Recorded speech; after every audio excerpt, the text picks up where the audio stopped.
Ablight is an upcoming classic real-time strategy game with a setting that is a mix of cyberpunk, dieselpunk, and get this, medieval times.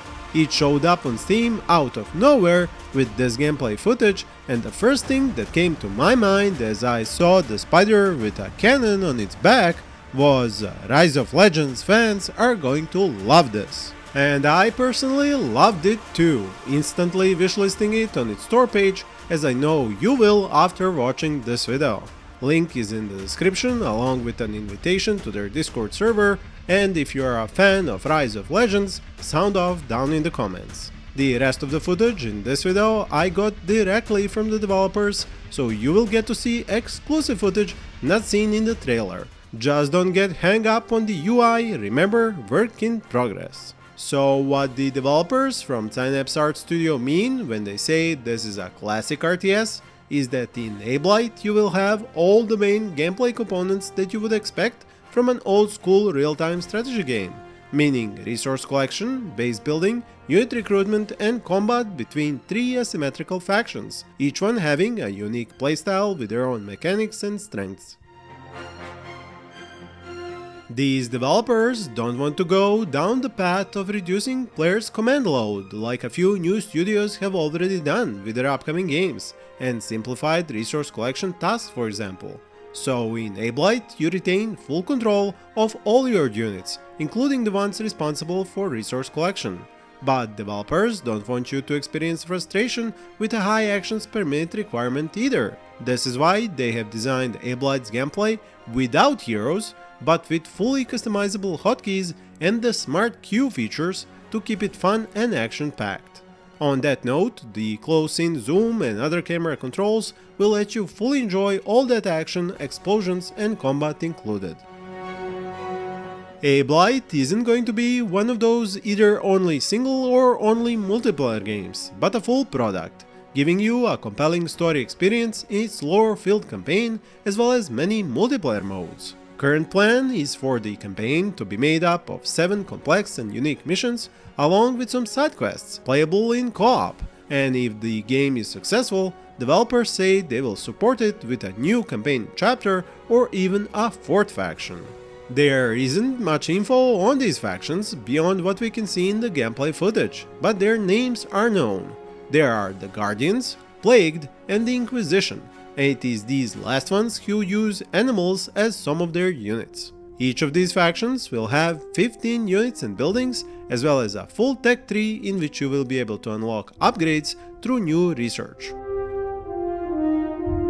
When it comes to the resource system, it is more like in Age of Empires than in StarCraft, because carbon, ore and transcendum can be found anywhere on the map and dropped off at local sites instead of HQ buildings. Transcendum is going to be your high-value tech resource, while the other two will be primarily used for building construction and unit recruitment.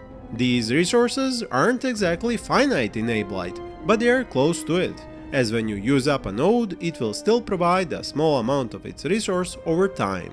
This is done to prevent possible issues with both players completely running out of resources during a match. And on the subject of matches, you should expect short to medium match length of about 15 minutes. Gameplay modes are many, starting with skirmish against AI that you can customize and which developers promise will actively adapt to give you a challenge. Then there is the multiplayer with ranked matchmaking and in-game ladder, as well as regular custom multiplayer of up to 2v2 to start with, and later probably 3v3. Watching and sharing replays of these will be an option, as well as observing them as they are played. And that is not all! 2 more gameplay modes are Sandbox and Survival. The former will be useful to test units and learn their stats, strengths and weaknesses, while the latter sets you up against endless hordes of enemies. The in-game editor will be a way for everyone among you with the creative flair to dream up new maps and scenarios, which will probably be shared through Steam's workshop system. The default maps are large and number in the dozens, with various beautiful biomes. One thing that might disappoint you is the existence of a population cap. Currently, that is 200 points, while most units will cost 1 or 2 supply points. The good news is that there won't be any units which will take up something like 10 supply points. This should still allow for good size armies in matches. These armies will contain land and air units, so no naval units in Ablight for now. One last part of gameplay I haven't honestly been able to figure out from the descriptions and available information is the one about earning skill points to buff your military units or your economy, as well as unique abilities each faction possesses and can use in battle. But I hope I will be able to show and tell you about this in some future video about this game, once a beta, demo or playtest is available.